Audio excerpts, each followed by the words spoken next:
Итак, всем привет, меня зовут Мария Левтер.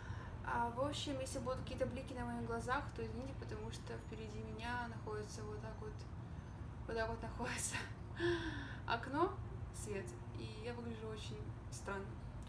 А вот сейчас смотрю я в монитор, поэтому я проверяю, как я выгляжу, потому что, может быть, я как-то камеру настроила неправильно. О, точно, я знаю, какую тему с вами обсудить. Это тема равноправенства между девушкой и мужчиной. Я извиняюсь, что беру эту тему, но я с этой темой столкнулась, как только переехала в Тайвань, потому что у нас в Украине, как все знают, я не знаю, кто меня смотрит из какой страны, но у нас в Украине научили то, что мужчина — это как защита, опора, материальная, моральная, физическая и все в этом плане. А девушка — это просто защита очага, типа там детей, готовка и тому подобное. Но приехавший в Тайвань, я поняла, что, все, что меня учили всю жизнь, этого нет здесь, понимаете? То есть готовка девушки — это не так уж и важно. Помыть посуду — это как помощь парню. То есть я когда мою посуду, то мой парень говорит, что спасибо тебе большое, что ты помогаешь мне. Я думаю, помогаю тебе, типа, мы живем вместе, мы просто должны это делать. Но как он считает, то это помогаю я ему. То есть убирать я особо не обязана, готовить не обязана, мыть посуду не обязана, хотя в Украине меня учили этому, понимаете, с рождения. Это очень интересная ситуация. И насчет того, что девушка должна быть наравне с парнем в плане заработка и тому подобное, я с этим согласна, знаете, но не так глобально, как здесь это все показано и рассказано, потому что, как я вижу, в Тайване, во-первых, президент — это девушка. Для меня это удивительно, потому что страной нужно управлять более какой-то такой мужчина, да, сильный, который умный очень.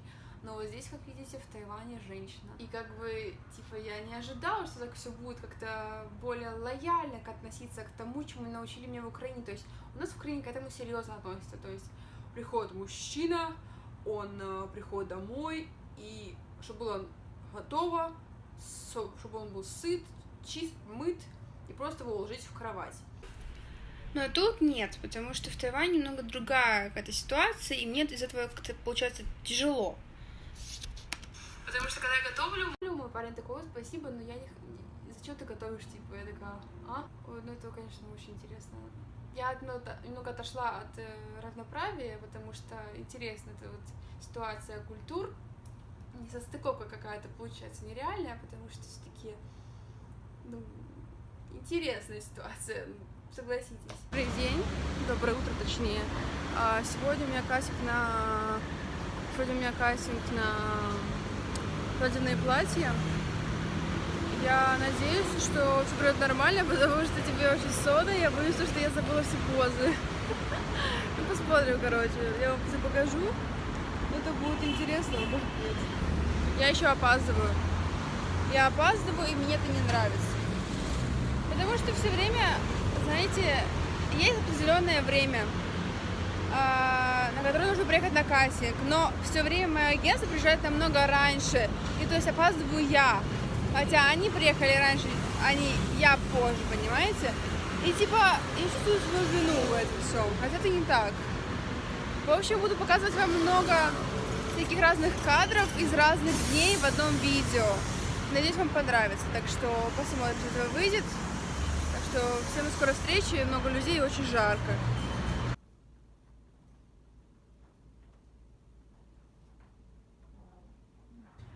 В Тайване что нужно вообще мужчинам от девушки? Это постоянно ее согласие на все. Ну, как я думаю, это то есть, типа, мужчина сказал так, девушка должна принять, она не должна это осуждать и говорить: нет, это не так. То есть, если парень скажет, что это красное, а на самом деле это фиолетовое, ты должна сказать, что это красное, потому что он сказал, что это красное.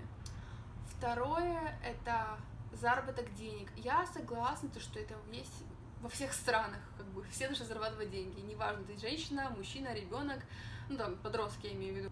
То есть, хорошо, второе — это капитал двух сторон. То есть имение денег с двух сторон — это очень важно. Это все, что я могу сказать, потому что это важно. А третье третье это уважение друг друга.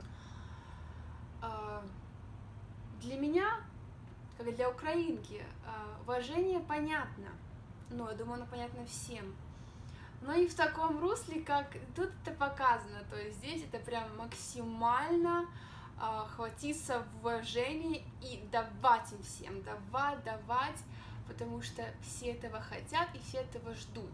То есть, например, если ты просыпаешься в семье парня дома и идешь на кухню, и там его родственники, ты должен ему сказать его семье: всем привет, всем доброе утро.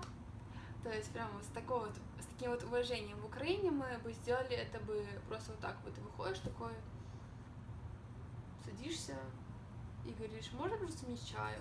Или и завтрак? Или типа ты такой голодный, там сам идешь, открываешь холодильник, такой, типа, что есть покушать? То есть ты не будешь прям с таким вот уважением, с такими прям всплеском эмоций, говорить: здравствуйте.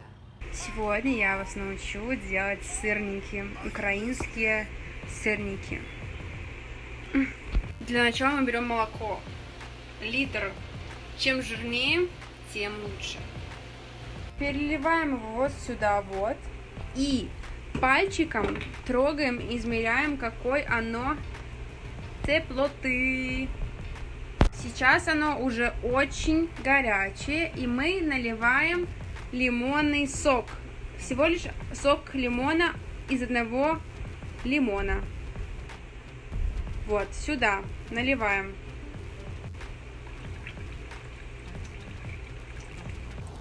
Прошло всего лишь, наверное, секунд 30. Видно остатки творога. Вот, видите? В общем, вот сейчас у нас творожок отдыхает, то есть как мы закипятили его, он поднялся, и оставляем его на 10 минут. Потом приходим и сливаем на марлю.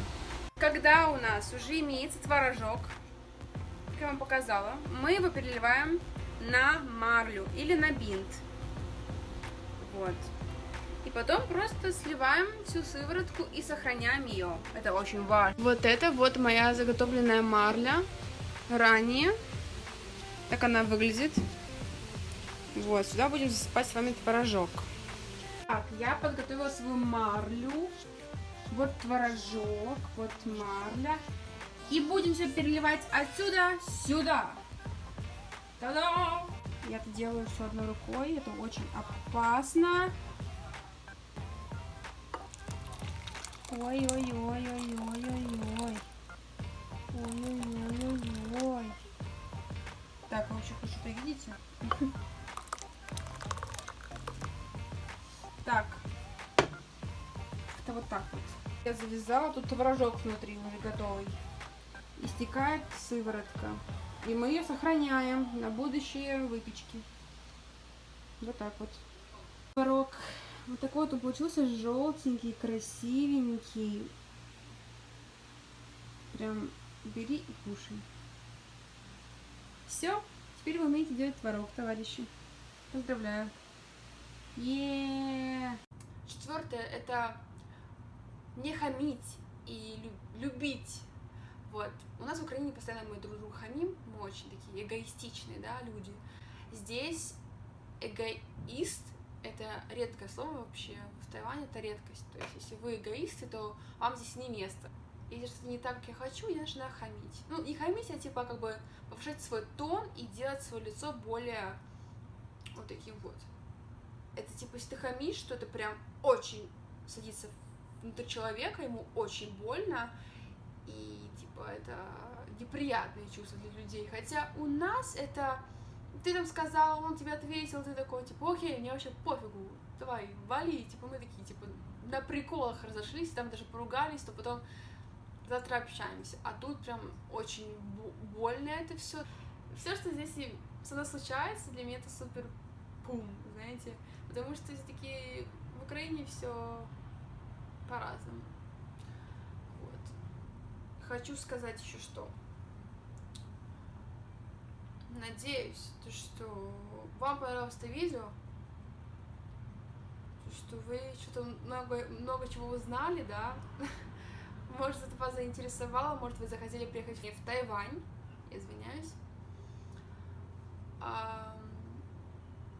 То вам стоит приехать в Тайвань, потому что здесь очень красиво, здесь очень хорошие люди, любящие, уважительные ко всему. Так что, да. Так что такое.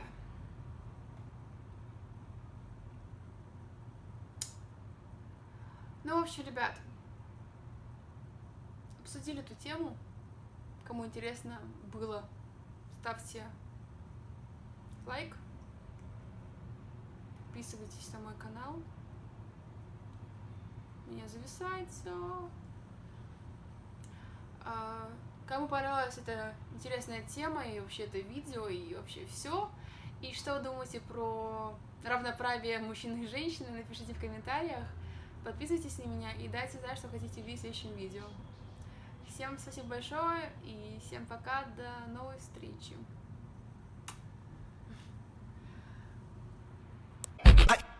Who that behind like